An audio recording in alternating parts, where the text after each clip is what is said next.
Walioachiwa ni pamoja na makamu mwenyekiti wa chama hicho kwa upande wa Tanzania Bara, John Heche, ambaye alikamatwa siku chache kabla ya kufanyika kwa uchaguzi wa Oktoba na kufunguliwa mashtaka ya ugaidi.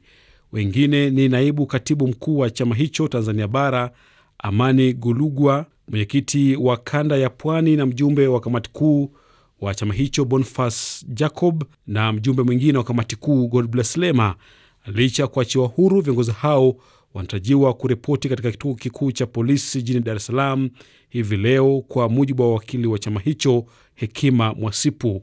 Aidha, siku ya Jumatatu mahakama ya kuu jijini Dar es Salaam iliahirisha kusikiliza kesi ya uhaini inayomkabili mwenyekiti wa chama hicho Tundu Lissu hadi tarehe 12 mwezi huu, kwa kile kilichotajwa ni kwa sababu za kiusalama. Haya yanajiri wakati huu Rais Samia Suluhu Hassan akiendelea kupata shinikizo za kuachia huru wafungwa wote wa kisiasa na kuongoza maridhiano baada ya nchi hiyo kukumbwa na machafuko ya uchaguzi mkuu.